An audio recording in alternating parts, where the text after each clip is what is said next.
Hello students, विज्ञान श्रोतालय में आप सभी का वेलकम है और मैं हूं आपकी एजुकेटर शिवानी चक्रवर्ती।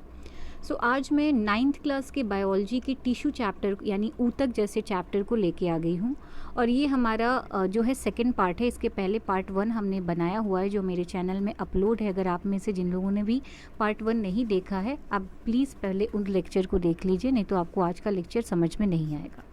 जैसा कि लास्ट क्लास में हमने ये चार्ट पे डिस्कशन की हुई थी और हमने देखा कि प्लांट टिश्यूज़ जो होते हैं वो 2 पार्ट्स में बटे हुए होते हैं। एक आपका होता है मेरिस्टेमेटिक टिश्यू जिसे हम विभेज्योतिकी ऊतक कहते हैं और एक होता है परमानेंट टिश्यू, ठीक है, जिसे हम संयोजी ऊतक कहते हैं। ये मेरिस्टेमेटिक टिश्यू में हमने देखे कि ये एपिकल, लेटरल, इंट्राकैलरी में बटे हुए थे और परमानेंट जो था वो सिंपल और कॉम्प्लेक्स में बटा हुआ था। वही सिंपल पैरेन्काइमा, कोलेनकाइमा, स्क्लेरेन्काइमा और प्रोटेक्टिव पार्ट में और कॉम्प्लेक्स फ्लोएम और जाइलम पार्ट्स में बटा हुआ है। तो आज की जो क्लास है वो हमारी जो है फर्स्ट पार्ट पे होने वाली है, यानी मेरिस्टेमेटिक टिश्यूज़ पे हम आज बात करेंगे, इनके काम, इनके टाइप्स और इनके स्ट्रक्चर्स के बारे में भी। चलिए स्टार्ट करते हैं। सबसे पहले जानने की कोशिश करते हैं कि ये मेरिस्टेमेटिक टिश्यू यानी विभेज्योतिकी ऊतक क्या है। मैं आपको पहले बता दूं कि जिन लोगों को भी इंग्लिश में प्रॉब्लम होती है, मैंने ये लेक्चर वीडियो हिंदी में भी बनाया है, साथ ही साथ आपको यहाँ से नोट्स भी मिल सकता है हिंदी लैंग्वेज में, तो आप आराम से जो है आप नोट्स भी बना सकते हैं।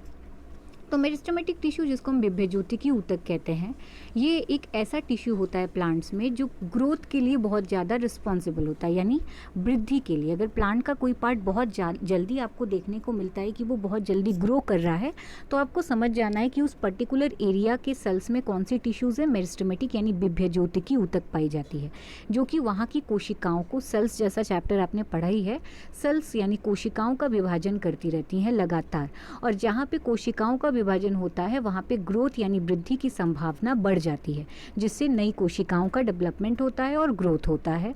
तो ये चाहे प्लांट्स में हो चाहे एनिमल्स में, लेकिन हमारे एनिमल्स में और हमारी बॉडी में मेरिस्टेमेटिक टिश्यूज़ नहीं पाई जाती है, ना ही परमानेंट टिश्यूज़ पाई जाती हैं, सिर्फ और सिर्फ प्लांट के सेल्स में पाई जाती हैं। नेक्स्ट पॉइंट में यही बता रहा है कि जो मेरिस्टेमेटिक टिश्यूज़ होती हैं वो 3 प्रकार की होती हैं। सबसे पहला जो प्रकार होता है उसे हम कहते हैं एपिकल मेराइस्टम।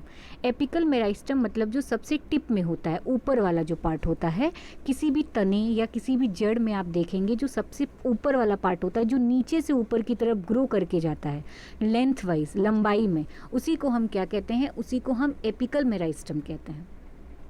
दूसरा जो हिस्सा होता है वो होता है आपका लेटरल मेराइस्टम, ठीक है। ये जो होता है वो बार्क मतलब जो आप देखोगे गाँव में या खेतों में जो मोटे मोटे पौधे होते हैं जिनकी तने बहुत चौड़ी होती है, बहुत मोटी होती है, उस हिस्सों को हम बार्क कहते हैं। तो उनकी जो गहराई होती है, जब आप उनको बीच से कट करते हो तो आपको गहराई नज़र आती है अंदर, तो वो जो गर्थ उनको गर्थ कहते हैं ट्रंक का, उसमें पर्टिकुलर ये आपको टिश्यूज़ देखने को मिल जाते हैं। और इंटरकैलरी जो होती है वो पर्टिकुलर लीव्स में, ठीक है, नोट्स वगैरह में, पत्तियों में आपको देखने को मिल जाती है।